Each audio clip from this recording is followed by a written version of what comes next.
Are you prepared to be the underdog? Are you ready to deal with a deck that's stacked against you? Are you sure you're up to the challenge of taking on what the Philippines is really all about? Stay tuned and find out exactly why the cards are all against you if you decide to come and live here in the Philippines.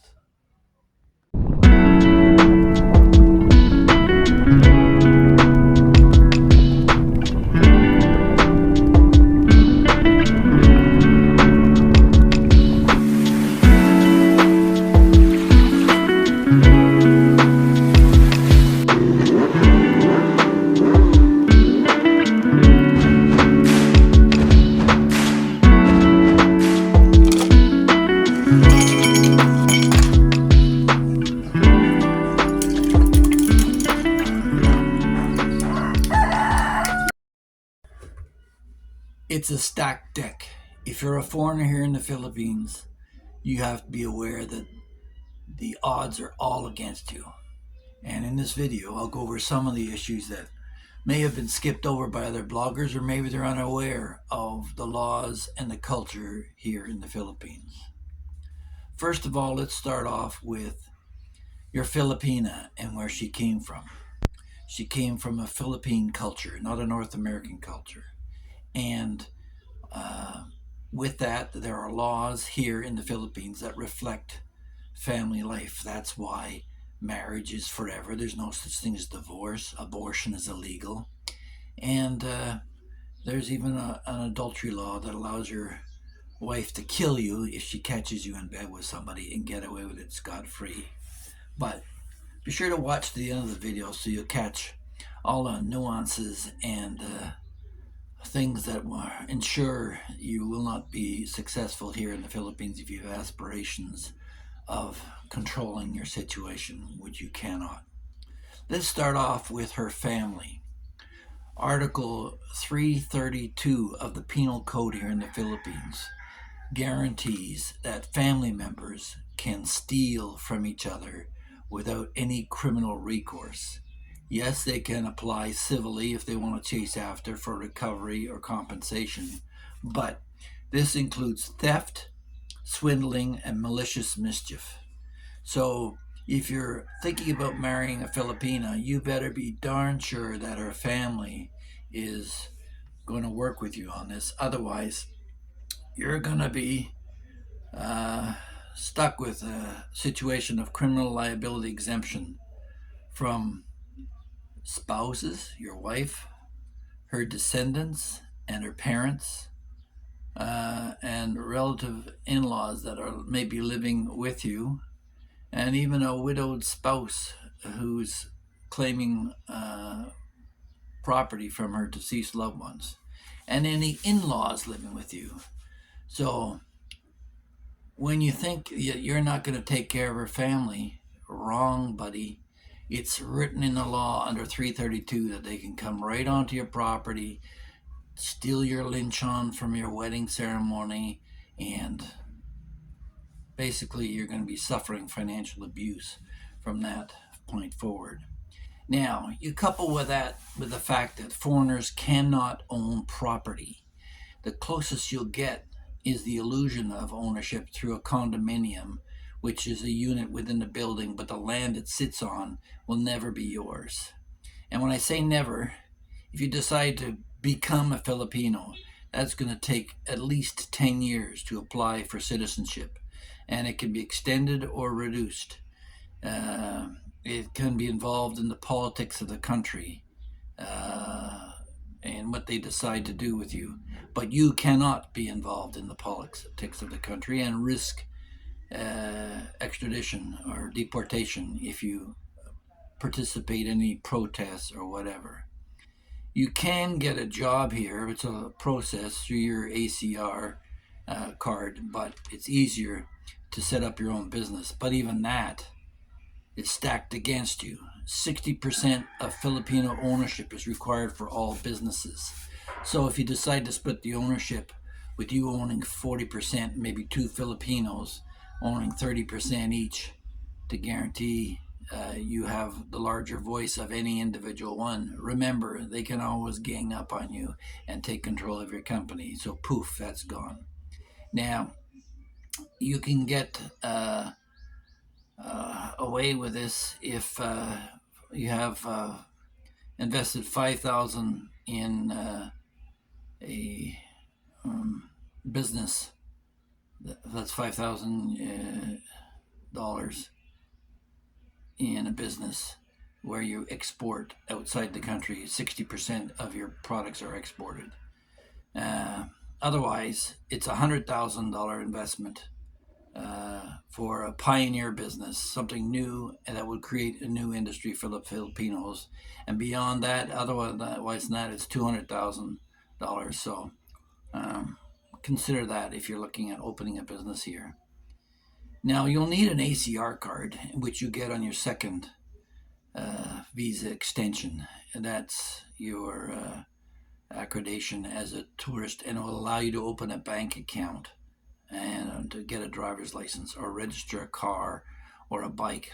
But again, you have to jump through the hoops.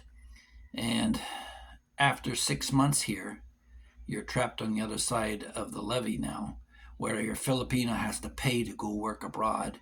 You too are required to get exit clearance before you can leave the country, so that they can weed out any undesirables. Now, as I said earlier, the adultery laws are pretty explicit here. If your wife catches you in bed with another Filipina, she can kill you right there on the spot. And her only requirement is that you would have to relocate, move to another island. She wouldn't be accepted within the society on that island. So if you met the girl in Manila and she's from Leyte and she catches you and kills you, she goes back home to her family scot-free. So you don't mess around in the Philippines. Go to Thailand if you want that. Now, the marriage itself, it's a matriarchal society. There's a thing called the Las Aras, which provides the welfare of the new family. It's at the time of your wedding ceremony, there's a little packet of 13 pesos, which represents the 13 apostles of Christ, and including the traitor. But all the funds of the family, you're to make in a traditional Philippine wedding a promise that all funds of the family will flow through the matriarch. So she'll be aware of every penny you spend. Now, that being said, begging is illegal, but children are exempt from any liability up to the age of 18 years old. And if you have a child that is begging under 8 years old, you risk having them being taken away from you. There are professional beggars that try to float under the wire. The city of Cebu has clamped down on them recently. But your first offense is a 500 peso fine or up to 2 years in jail. A second offense is a 1,000 peso fine and 4 years in jail. And if you're a foreigner giving alms to the poor, you get a 20 peso fine there. So you don't really want to have to deal with that issue. Now, the arguments that the government lay out are health and safety concerns. You'll see kids, especially around Christmas time, they'll swing from jeepney to jeepney singing Christmas carols with their hands out. And you have to watch out because these kids are obviously being encouraged. And that puts a real risk to their lives and the lives of the foreigners. You'll find troops of children falling around all the time. On November 4th, Cebu City got tough on begging, and that's when the most recent clampdown happened. But in Cavite, there's what they call the banjos, who are dropped off in the morning, and 90% of them don't even speak any Filipino language. So, this society is number one on social media. That's why I guess so many foreigners decide to open up blogs to get contact. You've got a number of ways you can be trapped through your heart.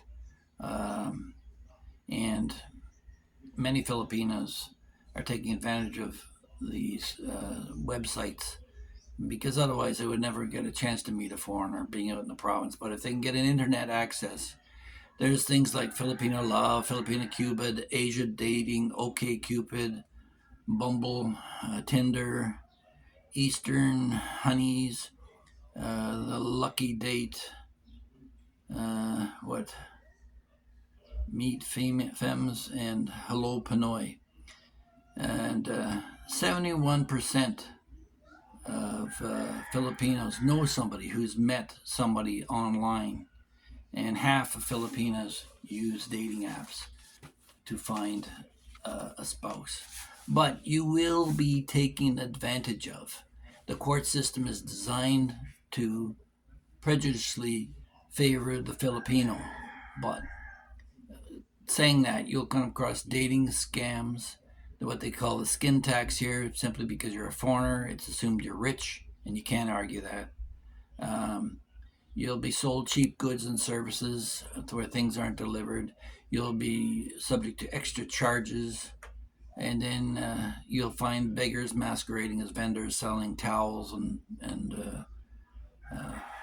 brushes and things on the streets.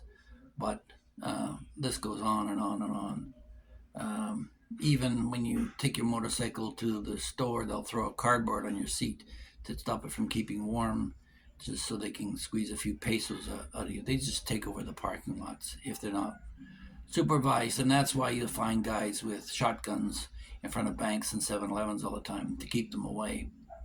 But even when you decide you want to buy land for your honey, you're going to have to deal with tax declarations versus title.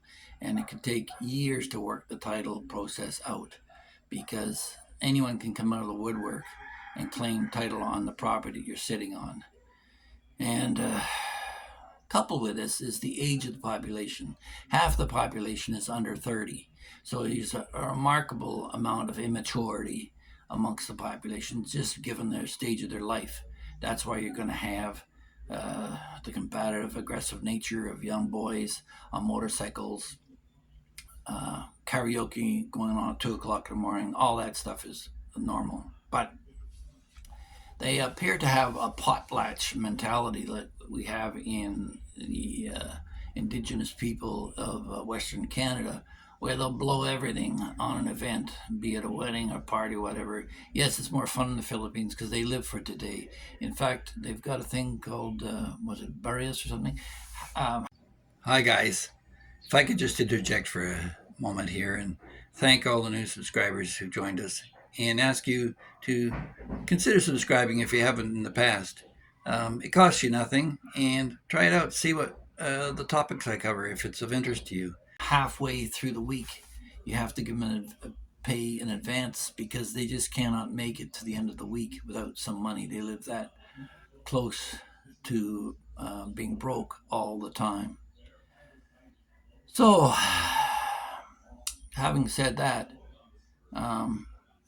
when you decide to buy into a condominium, we're in a site here where people haven't paid their maintenance fees for years. It piles up and piles up, and they're slow to foreclose or deal with those issues. So you'll find quite often that your subdivision, you'll be ended up with a special assessment simply because they ran out of cash all the time. Our manager just quit after years of frustration. You'll also get delivery charges after the fact, and that just comes with once they realize who you are. And once they realize who you are, you expose yourself to kidnapping when times get tough. Right now, times are good. There's a 5.8 growth rate here in the Philippines, leading Asia in economic growth. But if things get tough, you can be sure that, like out in the provinces, and Mindanao is probably one of the worst areas for poverty. That's where the kidnappings happen. So other than that, you're going to get petty theft. Kids will group around you and nudge into you and bump into you and try and distract you while somebody tries to pick you through your pocket. And then when you hire them to work for you, you'll find job drift. They'll break things and do things 3 or 4 times just so that they can continue to extend the work because they're paid by the day or by the hour. Um, that being said, you can get a top guy here, like who can run your site for $2.50 an hour. So you can't complain too much on that end of it. But you have to watch what you say too, because there's civil libel laws. You can't just spout off that, oh, so and so's a crook or whatever. No, it's very protective here in terms of what you say about a Filipino. And they'll come after you through the courts because you've disparaged the name. Remember, this is Asia where face means everything. And I just saw a video of an American fellow who stepson had a crushed skull in an altercation with a neighbor who happens to be a relative. He doesn't have snowball's chance in hell of winning in that situation and should get the hell out. But obviously the family is turned against him, and he just isn't aware of it yet. So the cards are stacked against you. Now, it's not much better for the Filipinos. Here, the political assassination rate is amazing. There's been 1,497 killed in action since 1996, politicians, usually in the lower level, mayors and barangay captains who get killed. And it's not necessarily the incumbent who escapes this, because quite often when they're challenged, that's when they get killed. Now, being a Canadian versus an American, Canadians, we have no real advantage here. We have a lower dollar than the Americans. We have no GI Bill to give us incentives. The only real advantage here is that the winters are warmer. But there are other Canadians here who are spewing out information to people, and I find them quite often naive. That's the big thing here, is the structure of the society. So from the time you get here, you'll get a 59-day visa, and then you apply for extensions, and you can go beyond that. But you've really got to watch how you behave here, because once the Filipino loses face, all bets are off. And we're just one typhoon or one earthquake away from disaster, because when times get tough, you have to batten down the hatches. When Typhoon Yolanda rolled through here, we were in Bohol, and there'd been an earthquake just previous. Earthquake, people, they've lost all their homes and they're living in tents to get hit with a typhoon. And I wanted to naively at that time, this is what, 2012? I don't know, 10 plus years ago. I wanted to go to Leyte, the heart of it, and help out. Fortunately, my brother-in-law stepped in and told me no. He would go. He was apprehensive himself, because he knew that when the chips are down, a lone foreigner out there is putting their lives at risk.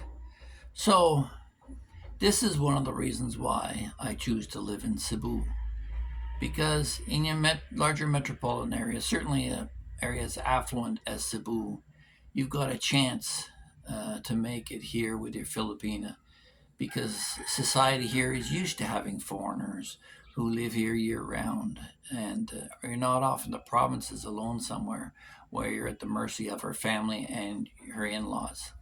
More than one story of drunk in-laws coming over who are deciding they're going to ransack their rich foreigner brother-in-law's place and will do anything. So don't put yourself at risk in coming here if you think that you're going to live some idealistic island life out in the country, and that things are going to be in your favor. They're not. The cards are stacked against you. They're in the favor of the Filipino, to the extent that the government issues special classes on a number of subjects, everything from marriage to overseas foreign workers, and they know that when you're a foreigner, you're a second-class citizen. Well, not even a citizen here in the Philippines. You're a guest in the country. And that's why over and over again I repeat this, that you first must accept and then adapt and finally assimilate.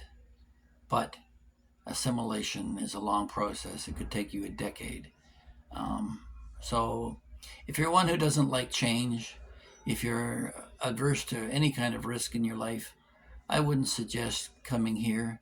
Um, there are some advantages in terms of the cost of healthcare. If you're an American, Canadian, you've got a healthcare system which is uh, bankrupt anyway, and you might be better off to go to another country, not necessarily the Philippines, Mexico, or Thailand. A lot of people go to Thailand for medical care too, despite the fact that it's not really an English speaking country. So don't come here if you're expecting to change the world. Expect to be changed if you come here, because the cards are stacked against you. So I'll end it here. If you enjoyed this video and would like to see more, there's lots of them down there for you. Don't forget to like, share, and subscribe. Do the thing. And we'll talk to you in the next one.